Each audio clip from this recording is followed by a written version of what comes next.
हरे कृष्ण भक्तजनों, जब ईश्वरीय कृपा और भक्त की भक्ति करने की इच्छा शक्ति एक साथ मिल जाते हैं, तब जीवन में आध्यात्मिक यात्रा के द्वार खुलते हैं। आइए आज आपकी आध्यात्मिक यात्रा में आपकी भक्ति करने की इच्छा शक्ति को दृढ़ता प्रदान करने का प्रयास करते हैं और सुनते हैं कथापुंज की एकादशी व्रत कथा श्रृंखला में आश्विन माह शुक्ल पक्ष की एकादशी अर्थात पापांकुशा एकादशी का वर्णन। सबसे पहले जानते हैं पापांकुशा एकादशी का शुभ मुहूर्त। आश्विन माह शुक्ल पक्ष की एकादशी गुरुवार 6 अक्टूबर 2022 को पापांकुशा एकादशी का व्रत रखा जाएगा। पापांकुशा एकादशी व्रत की तिथि प्रारंभ हो जाएगी 5 अक्टूबर दिन बुधवार दोपहर 12 बजे से और एकादशी की तिथि समाप्त होगी 6 अक्टूबर 2022 प्रातः 9:40 पर। एकादशी के व्रत के पारण करने का उत्तम समय होगा 7 अक्टूबर 2022 प्रातः 6:17 से 7:26 तक। पापांकुशा एकादशी के व्रत का महात्म्य, व्रत कथा और विधान सुनते हैं। ब्रह्म वैवर्त पुराण में वर्णित कथा के अनुसार एक समय महाराज युधिष्ठिर जी मनोहर छवि वाले मनमोहन भगवान श्री कृष्ण जी से कहते हैं कि प्रत्येक एकादशी के दिव्य प्रभावों को जानने से मेरी एकादशी के बारे में जानने की जिज्ञासा और भी बढ़ गई है। हे मधुसूदन, कृपया आज आप मुझे आश्विन माह शुक्ल पक्ष की एकादशी का महात्म्य, व्रत कथा और सब विधान बताने की कृपा करें। इस पर भक्तवत्सल भगवान श्री कृष्ण जी कहते हैं कि हे धर्मनंदन, आश्विन माह शुक्ल पक्ष की एकादशी का नाम पापांकुशा या पद्मनाभ एकादशी है। इस व्रत का महात्म्य कहता हूँ, ध्यान पूर्वक सुनिए। इस व्रत के करने से अक्षय पुण्य की प्राप्ति होती है। एकादशी व्रत मनुष्य को मनोवांछित फल प्रदान करके स्वर्ग का मार्ग प्रशस्त करता है। जो मनुष्य कठिन तप के द्वारा फल प्राप्त करते हैं, वह फल इस एकादशी पर क्षीर सागर में शेषनाग पर शयन करने वाले भगवान विष्णु जी के पद्मनाभ रूप को नमस्कार करने से ही प्राप्त हो जाते हैं। श्री हरि विष्णु जी के कीर्तन मात्र से संसार के सब तीर्थों का पुण्य मिल जाता है। जो मनुष्य शारंग धनुषधारी भगवान विष्णु जी की शरण में जाते हैं, उन्हें कभी भी यम यातना नहीं भोगनी पड़ती। पृथ्वी पर जितने तीर्थ और पवित्र स्थान हैं, उनका फल भगवान के नाम के कीर्तन से मिल जाता है। जो मनुष्य प्रसंगवश एक एकादशी का भी व्रत कर लेता है, वह कठिन पाप करके भी यमलोक को नहीं जाता। जब मनुष्य पद्मनाभ की एकादशी का उपवास कर लेते हैं, तब उनके शरीर से पाप कर्मों का लोप हो जाता है। हे राजन, किसी बहाने से भी जिसने एकादशी का व्रत कर लिया, उसने स्वर्ग, मोक्ष, आरोग्य, धन सब कुछ प्राप्त कर लिया। हे राजेंद्र, पापांकुशा एकादशी व्रत के पालन करने से मनुष्य 10 पीढ़ी माता की, 10 पीढ़ी पितृकुल की, 10 पीढ़ी अपनी पत्नी के कुल का उद्धार कर देता है। वे मनुष्य दिव्य शरीर और 4 भुजा धारण करके माला और पीतांबर पहनकर गरुड़ पर बैठकर स्वर्ग को जाते हैं। हे नृपोत्तम, बालकपन, बुढ़ापा और युवावस्था में इसका व्रत करके पापी आदमी भी दुर्गति को प्राप्त नहीं होता। भक्तजनों को हरि और हर में भेद नहीं करना चाहिए। जो मनुष्य वैष्णव होकर भगवान शिव जी की और शैव होकर भगवान विष्णु जी की निंदा करते हैं, वह नरक में निवास करते हैं। जो आलस्य रहित होकर चातुर्मास से फल का दान करते हैं, उनके समस्त मनोरथ पूर्ण होकर उन्हें उत्तम संतान प्राप्त होती है।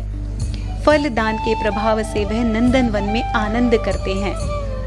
यदि नित्य दान न कर सके तो महीने के 5 पर्वों में दान अवश्य करना चाहिए, जैसे चतुर्दशी, अष्टमी, अमावस्या, पूर्णिमा, रविवार और शुक्रवार। दोनों पक्ष की द्वादशी को अवश्य ही दान करना चाहिए और इस नियम की समाप्ति में शक्ति के अनुसार भूमि, गौ अथवा वस्त्र, स्वर्ण, खड़ाऊ आदि का दान देना चाहिए। पापांकुशा एकादशी के महात्म्य के पश्चात व्रत कथा सुनाते हुए भगवान श्री कृष्ण जी कहते हैं कि एक समय की बात है, विंध्य पर्वत पर क्रोधन नामक एक बहेलिया रहता था। वह क्रूर पापकर्मी था। उसका सारा जीवन हिंसा, लूटपाट, मद्यपान और गलत संगति में बीता। जब अंतिम समय आया तब यमराज के दूत बहेलिये को लेने आए और कहने लगे कि कल तुम्हारे जीवन का अंतिम दिन है। यह सुनकर बहेलिया भय से व्याकुल हो गया और मृत्यु के भय से भागता हुआ महर्षि अंगिरा के आश्रम में आ पहुंचा। सभी पर उपकार करने वाले महर्षि अंगिरा के चरणों पर गिरकर प्रार्थना करने लगा, हे ऋषिवर, मैंने जीवन भर पाप कर्म ही किए हैं, परंतु अब मृत्यु निकट आई है। कोई उपाय बताइए जिससे मेरे पाप कर्मों का बोझ कम हो जाए। मैं प्रायश्चित करना चाहता हूँ।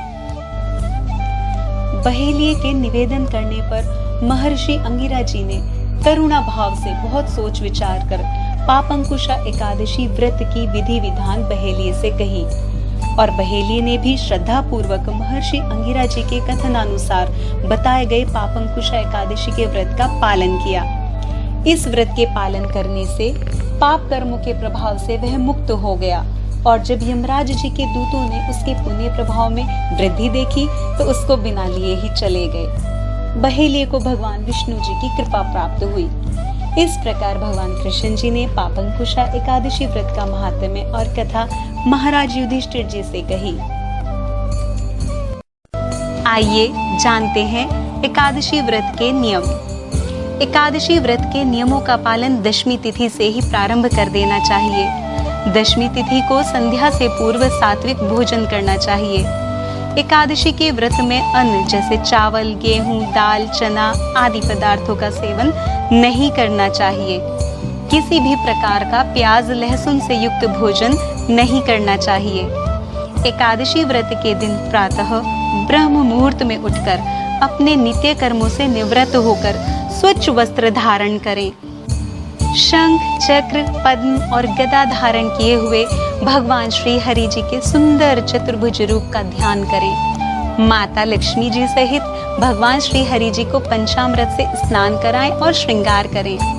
धूप, घी का दीपक, नैवेद्य, ऋतुफल, फूल, तिल और तुलसी जी अर्पित करें। तुलसी माता के समक्ष श्री हरि जी का नाम स्मरण करें। श्री हरि जी के समक्ष हाथ में जल और पुष्प लेकर एकादशी के व्रत का संकल्प करें और व्रत कथा का श्रवण या पठन करें। इसके पश्चात आरती करें। श्रीमद् भागवत गीता जी का पाठ और विष्णु सहस्त्र नाम का जप भी किया जा सकता है। व्रत में अपने शरीर के साथ आत्मा की भी शुद्धि रखें। किसी से अप्रिय वचन ना बोलें।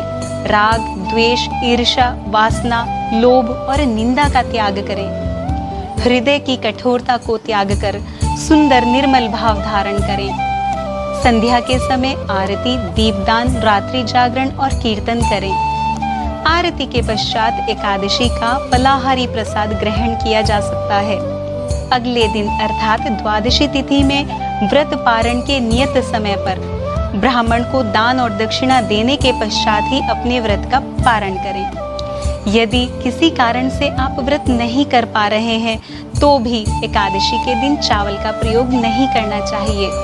यदि हमारा यह प्रेम पूर्वक प्रयास आपके हृदय में भक्ति रस की अनुभूति को दृढ़ करने का प्रयास करता है तो कृपया इस श्रृंखला को बनाए रखकर पुण्य का लाभ करें। कथा रस को अपने स्नेही जनों में भी बांटें और कथापुंज चैनल को सब्सक्राइब, वीडियो को लाइक और शेयर अवश्य करें। आपकी प्रसन्नता की कामना के साथ हरे कृष्ण।